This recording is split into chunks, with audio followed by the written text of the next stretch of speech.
কুষ্টিয়াতে শ্রমজীবী মানুষের অধিকার আদায়ে আমরা সোচ্চার স্লোগানকে সামনে রেখে সর্বদলীয় শ্রমিক ঐক্য মঞ্চের প্রতিবাদ সভা অনুষ্ঠিত হয়েছে।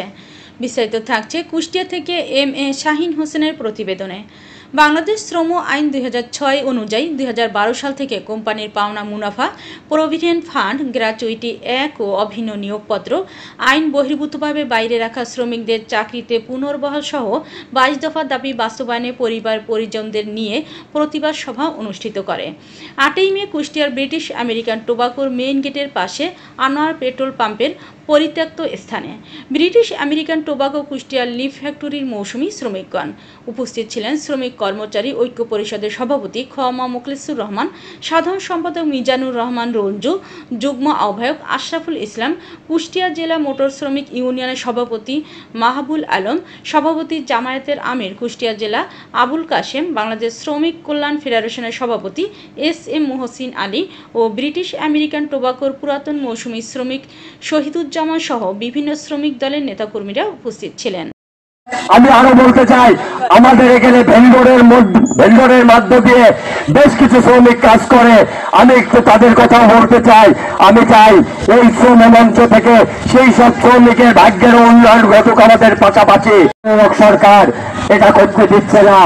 তাই আজকে এই শ্রমিক মঞ্চ থেকে যে নেতৃবৃন্দ এসছে তাদের কাছে আমরা বিচার দিলাম, আপনারা আমাদের দাবিগুলা পূরণ করাই দেন। আমাদেরকে আর রাস্তায় যেন দাঁড়াতে না হয়, আমাদের সন্তানরা যেন 3 বেলা ভালোভাবে খেতে পারে, ভালো একটা স্কুলে পড়তে পারে। আমরা চাই এই যৌক্তিক দাবি মেনে তারা আপনাদের যে সম্মান, যে মূল্য, যে অধিকার, এই অধিকার তারা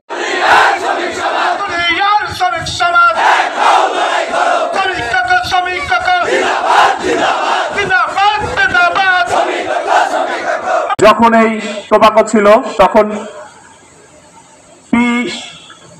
পিটিসি ছিল, পাকিস্তান টোবাকো কোম্পানি, যেটা পাকিস্তানে এখনো আছে। বাংলাদেশে যখন হলো তখন বিটিসি হলো, বাংলাদেশ টোবাকো কোম্পানি।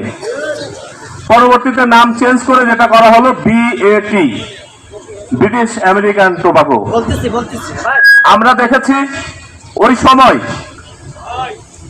একজন বাথরুম ক্লিনার থেকে শুরু করে, একজন ঝাড়ুদার থেকে শুরু করে আপার লেভেল পর্যন্ত স্থানীয় যারাই চাকরি করেছে বা বাইরে থেকে যারাই চাকরি করেছে তারা সম্মানের সহিত চাকরি করেছে, সম্মানের সহিত বিদায় নিয়েছে। তখন তাদের ক্যাপাসিটি স্বাভাবিক ছিল। এই ন্যায্য দাবি মেনে নেওয়ার পরে, আপনাদের দাবির পক্ষে অবস্থান নেওয়ার পরে এই ব্রিটিশ আমেরিকা টোবাকো কোম্পানির কর্তৃপক্ষ তারা কোন দেশে বসবাস করে আমার বোধগম্য হয় না। তারা এই শ্রমিকের প্রত্যেকটি 22টি দাবি আমাদের দেশের যে শ্রম আইন 2006 সালের যে শ্রম আইন, সেই শ্রম আইনকে লক্ষ্য করেই সেই শ্রম আইনের প্রত্যেকটি ধারা এই 22টি দাবির মধ্যে আছে। অর্থাৎ দাবির ন্যায্যতা আছে। এই ন্যায্য দাবি আপনারা করার পরে বাংলাদেশ সরকার সহ ডিসি প্রশাসন সহ কুষ্টিয়ার সমস্ত রাজনৈতিক নেতৃবৃন্দ, দলের প্রতিনিধি আপনাদের পক্ষে থাকার পরেও প্রথম যে ভাইটা বক্তব্য দিয়ে দিয়েছে ওই বক্তব্য শোনার পরে আমি নিজেই বাকরুদ্ধ হয়ে গেছি। আসলে এখানে যারা আছে তারা প্রত্যেকে মেহনতি মানুষ। এই মেহনতি মানুষের যে কষ্ট, যারা কোম্পানি যারা সর্বোচ্চ পদে যারা আছেন তারা আসলে এটা ফিলই করে না যে এরা কি কষ্ট করে।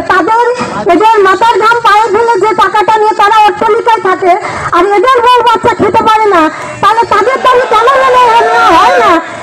এই বিষয়ে তাদের কাছে অবশ্যই জবাব চাই আমরা সবাই। এখানে উপস্থিত হয়েছি দীর্ঘ 16 দিন অবস্থানের পরেও আমাদের কোনো দাবি দেওয়া মেনে নেওয়া হচ্ছে না।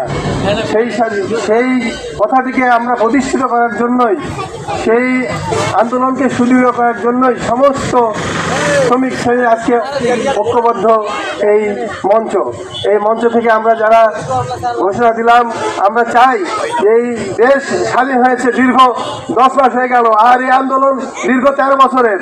তো এই আন্দোলন স্বৈর সরকার যেমন তার পেটুয়া বাহিনী দিয়ে বন্ধ করে রেখেছিল, কিন্তু স্বাধীন হওয়ার পরও আমরা এই প্রশাসনকে মূল্যায়ন করছি না, প্রশাসনের কথা শুনছি না, সরকারের কথা শুনছি না। কে এমন সত্যি আমাদের পিছনে আছে, কারা এর পিছনে আছে, কোন মির্জাফরের দল, কোন মির্জাফরের এই কলকারি আছে, যে কারণে আমাদের এই ন্যায্য দাবি আজকে শ্রমিক ভাইরা পাচ্ছে না। ঝড় বৃষ্টির মধ্যে তারা আন্দোলন মানববন্ধন করার চেষ্টা করতেছে তাদের নিজস্ব যে দাবিগুলো রয়েছে, ন্যায্য যে অধিকার, সেই অধিকার প্রতিষ্ঠার জন্য। আমরা অনেক দিন অতিক্রম হওয়া সত্ত্বেও দেখতে পাচ্ছি তাদের যে দাবিগুলো আছে, ন্যায্য যে দাবি, জেলা প্রশাসন